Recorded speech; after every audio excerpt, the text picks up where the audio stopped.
नमस्कार दोस्तों, आज की इस वीडियो के माध्यम से हम बात करेंगे मटर की उन्नत एवं सफल वैज्ञानिक खेती के बारे में। किसान भाई हमारे मटर की खेती तो करते हैं, लेकिन उनको सही जानकारी न होने के कारण वो अच्छा उत्पादन नहीं निकाल पाते हैं। तो आज की इस वीडियो के माध्यम से हम बात करेंगे कि मटर की खेती से कैसे अच्छा उत्पादन निकाला जा सकता है। तो मटर में लगने वाली कौन सी बीमारियाँ हैं, बीज दर कितना लगता है, बुआई का सही समय कौन सा है, और इसके साथ साथ मटर के बाज़ार भाव कब लगाने पे कितने मिलते हैं और प्रति एकड़ कितनी लागत लगेगी, कौन से समय में अच्छा रेट मिलता है, ओकठा की समस्या से कैसे निजात पाएं, बिल्ट को कैसे कंट्रोल करें, इन सभी बिंदुओं को एक एक करके हम इस वीडियो के माध्यम से बताने वाले हैं। इसलिए वीडियो को पूरा देखें, अंत तक देखें, जिससे आपको हर एक पॉइंट की जानकारी मिल सके और आप ठीक तरीके से उत्पादन ले सकें। किसान भाइयों, मटर की खेती करते समय हमें पीएच मान का विशेष ध्यान रखना चाहिए कि हमारी जो मटर की फसल की बढ़वार है वो कितने पीएच में अच्छी होती है। तो पीएच मान 6 से 7.5 के बीच यदि हमारी मिट्टी का है तो अच्छी ग्रोथ होती है। इसलिए किसान भाइयों, मृदा परीक्षण जरूर कराएं, जिससे आपको आपकी मिट्टी के बारे में पता चल सके कि कौन सी फर्टिलाइज़र की रिक्वायरमेंट है मिट्टी को या कौन से फर्टिलाइज़र की नहीं है, और उसी के अनुसार आप अनुशंसित मात्रा में खाद एवं उर्वरकों का प्रयोग करें। इससे आपको अच्छा रिजल्ट देखने को मिलेगा। वीडियो में यदि आप नए हैं तो वीडियो को लाइक कर दें, चैनल को सब्सक्राइब जरूर कर दें, जिससे आपको आने वाली ऐसी इन्फॉर्मेटिव वीडियो मिलती रहें। बुआई का सही समय के बारे में बात करते हैं। तो मटर की खेती के लिए सबसे बेस्ट टाइम है, सीजन में यदि आप बुआई कर रहे हैं तो 15 अक्टूबर से लेकर 30 अक्टूबर के मध्य आपको बुआई कर देनी चाहिए किसान भाइयों। और कुछ किसान भाई हमारे 15 नवंबर तक बुआई करते हैं, तो उसका भी रिजल्ट मिलता है, लेकिन मार्केट में रेट अच्छे नहीं मिलते हैं। इसलिए आप 15 अक्टूबर से 30 अक्टूबर के मध्य आप मटर की बुआई ज़रूर कर दें। और इस समय यदि हम बुआई करते हैं तो हमारा जो प्रोडक्शन होता है वो भी अच्छा होता है। मटर का जो जर्मिनेशन है वो अच्छा होता है, क्योंकि शुरुआत में हल्का टेम्परेचर रहता है, ज़्यादा ठंड नहीं होती है, तो जर्मिनेशन अच्छा हो जाता है और फसल को शुरुआती अवस्था में बढ़वार के लिए अच्छा टाइम मिल जाता है, क्योंकि ये जो जलवायु है वो मटर की खेती के लिए बहुत सूटेबल होती है। इस समय दिन का तापमान लगभग 32 डिग्री सेल्सियस के आसपास होता है, रात का तापमान लगभग 20 से 25 डिग्री के आसपास होता है। किसान भाइयों, बात करते हैं अगले टॉपिक की, खेत की तैयारी।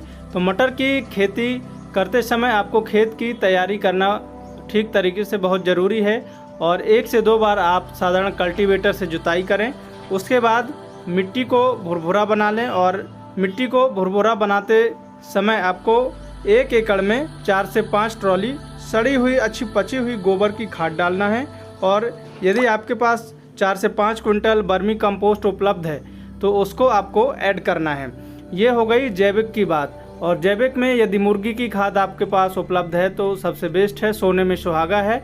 उससे हमारी जो मटर की फसल है उसको पोषक तत्व बहुत अच्छी मिल जाते हैं, जिससे ग्रोथ में बहुत पॉजिटिव रिजल्ट देखने को मिलता है। तो मुर्गी की खाद हो या फिर आप सरसों की खली, महुआ की खली हो तो सबसे बेस्ट है जैविक के लिए। वहीं यदि हम बात करें रासायनिक फर्टिलाइज़र की, तो रासायनिक उर्वरक आपको देना बहुत ज़रूरी है, क्योंकि हमारे किसान भाई जैविक में फर्टिलाइज़र की, उर्वरकों की जो रिक्वायरमेंट है वो नहीं कर पाते हैं पूर्ति। इसलिए रासायनिक में आपको 50 किलोग्राम सिंगल सुपर फास्फेट लेना है बेसल डोज के रूप में, और 35 से 40 kilogram DAP di ammonium phosphate लेना है। 30 से 35 किलोग्राम म्यूरेट ऑफ पोटास, जो लाल कलर की आती है, पिंक कलर की आपको देखने को मिलती है। और इसके साथ 5 किलोग्राम कार्टेप हाइड्रोक्लोराइड। जैसे आपके खेत में दीमक की समस्या है या कीड़ों की समस्या है तो उनसे बचाने के लिए फसल को कार्टेप हाइड्रोक्लोराइड की 5 किलोग्राम मात्रा आपको लेनी है। और इसके साथ साथ 500 ग्राम थायोफिनाइट मिथाइल। जैसे आपकी मटर की फसल में ओकठा रोग की समस्या सबसे ज़्यादा देखने को मिलती है, तो ओकठा रोग से बचाने के लिए, उसको कंट्रोल करने के लिए हमें 500 ग्राम थायोफिनाइट मिथाइल को भी ऐड करना है, मिलाना है।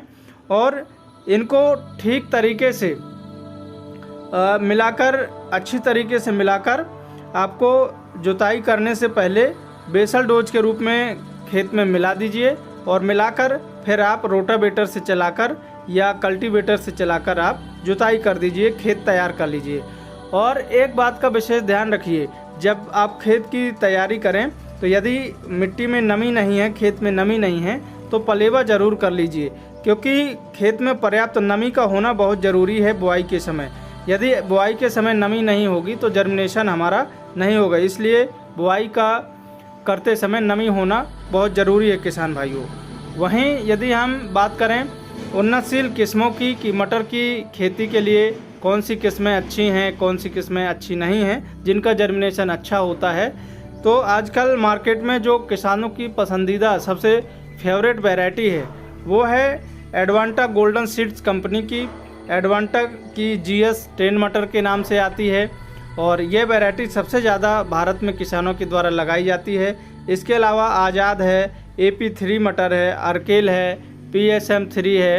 इन वैरायटियों को आप चुन सकते हैं। आपके क्षेत्र, जलवायु और मौसम में कौन सी वैरायटी सबसे अच्छा उत्पादन दे रही है, कमेंट करके ज़रूर बताएं किसान भाई। GS 10 वैरायटी के दाने की जो क्वालिटी है वो बहुत शानदार देखने को मिलती है, जिससे मार्केट में इसकी डिमांड भी ज़्यादा रहती है। बात कर लेते हैं किसान भाइयों, उन्नतशील किस्में हो गई। अब बीज दर कितना लगता है, तो 1 एकड़ में आपको 30 से 40 किलोग्राम बीजों की ज़रूरत पड़ने वाली है। यदि आप हाइब्रिड किस्मों का उपयोग करते हैं तो 30 से 40 किलोग्राम प्रति एकड़ बीज पर्याप्त होता है। इतना बीज आपको बोना चाहिए। आपको बीज उपचार करने के उपरांत ही बीजों को बोना चाहिए, जिससे फंगस जनित जो बीमारियां हैं वो आपकी फसल में नहीं आती हैं, जिससे फसल की पैदावार अच्छी होती है, ग्रोथ अच्छी होती है, बढ़वार आपको शानदार देखने को मिलती है। तो बीज उपचार आजकल मार्केट में थायोमेथाक्सोन आता है, या फिर UPL की साफ फंजीसाइड आती है, या फिर झेलोरा फंजीसाइड आती है। इनमें से किसी एक का आप बीज उपचार के लिए उपयोग कर सकते हैं और फंगस जनित बीमारियों को कंट्रोल कर सकते हैं। तो बीज उपचार आपको सबसे पहले 2 से 3 ml केमिकल को लेना है और 1 किलोग्राम बीजों को लेना है, और 1 किलोग्राम बीजों को ठीक तरीके से केमिकल से मिलाना है। मिलाने के बाद फिर आपको 40 मिनट के लिए छांव में सुखाना है। आप छांव में फैला दीजिए बीजों को दवाई मिलाने के बाद, और ठीक तरीके से जब आपके बीज सूख जाएं, दवाई एकदम बीजों के ऊपर चिपक जाए, तो फिर आपको उसके बाद बुआई करनी चाहिए। और बुआई करते समय आप चेक कर लीजिए खेत में पर्याप्त नमी है या नहीं है। यदि पर्याप्त नमी नहीं होगी तो आपका जो जर्मिनेशन % है वो घट जाएगा, कम जर्मिनेशन होगा किसान भाइयों। तो इसलिए चेक ज़रूर कर लें। इसके बाद बात करते हैं अगले टॉपिक की, बुआई की विधियाँ। तो बुआई की 3 विधियाँ हैं। छिटकवा विधि से भी किसान भाई बुआई करते हैं, सीड ड्रिल मेथड से करते हैं, और बेड विधि से भी किसान भाई बुआई करते हैं। तो आपको हम रेकमेंड करेंगे, सलाह देंगे कि आप सीड ड्रिल मेथड से ही बुआई करें। इससे क्या होता है कि जो मटर के लिए पर्याप्त स्पेसिंग है वो आपकी मेंटेन हो जाती है, और मटर की जो बढ़वार है वो अच्छी होती है, यूनिफॉर्म में जो प्लांट की ग्रोथ है वो होती है। इसलिए सीड ड्रिल मेथड से ही आपको बुआई करनी चाहिए किसान भाइयों। खरपतवार नियंत्रण की बात करें तो मटर की फसल में जैसे ही आपने बुआई की तो बुआई से 36 से 48 घंटे के अंदर आपको प्री इमरजेंस हर्बिसाइड पेंडिमेथिलीन आती है, इसको आपको स्प्रे कर देना है, जिससे जो खरपतवार के बीज हैं उनके ऊपर कोटिंग हो जाती है और बीज उगते ही नहीं हैं, और इस तरीके से आप खरपतवारों को कंट्रोल कर लेते हैं। और इसके बाद जब आपकी फसल बुआई से लगभग 15 से 20 दिन की हो जाए, उस समय आपको NPK 19-19 और चिलेटेड जिंक 100 ग्राम लेना है और फिर इनका स्प्रे कर देना है। स्प्रे करने से क्या होगा कि हमने जो बेसल डोज में रासायनिक दिए थे वो जड़ों की ओर से पौधे को मजबूत प्रदान करते हैं, और पत्तियों में हम स्प्रे कर देते हैं तो पौधे की जो ग्रोथ है वो बहुत जल्दी अच्छी हो जाती है किसान भाइयों। और जब आपकी फसल 35 से 40 दिन के आसपास की हो जाती है तब आपको सिंचाई करनी चाहिए। पहली सिंचाई करना है, और पहली सिंचाई करते समय आपको 30 से 35 किलोग्राम यूरिया और 10 किलोग्राम 21% वाली जिंक और 2 किलोग्राम सल्फर, इनको आप मिला लीजिए ठीक तरीके से और खेत में छिटक दीजिए, दे दीजिए। फिर उसके बाद आप सिंचाई कर दीजिए। और इसके बाद एक काम और करना है, जब आपकी फसल लगभग 40 से 45 दिन के आसपास की हो जाती है तो उस समय आपको एक स्प्रे भी करना है। स्प्रे करना है आपको फंजीसाइड का। फंजीसाइड में जैसे यूपीएल की साफ फंजीसाइड आती है, उसको आप ले सकते हैं। और इसके अलावा जो और बेस्ट क्वालिटी के फंजीसाइड मार्केट में आते हैं, उनका आप स्प्रे कर दीजिए। जो फंगस जनित बीमारियां हैं वो नहीं आती हैं, कंट्रोल हो जाती हैं। जैसे पाउडरी मिल्ड्यू की समस्या आती है मटर की फसल में, तो वो कंट्रोल हो जाती है। और जड़ सड़न की समस्या है, यदि आपके खेत में आपको ऐसा लग रहा है कि ओखठा की समस्या है, पौधे की जड़ें सड़ रही हैं, पौधा मुरझा रहा है, तो फिर आप उस कंडीशन में नेटिवो ले सकते हैं। नेटिवो और इमामेक्टिन बेंजोइड का स्प्रे कर सकते हैं।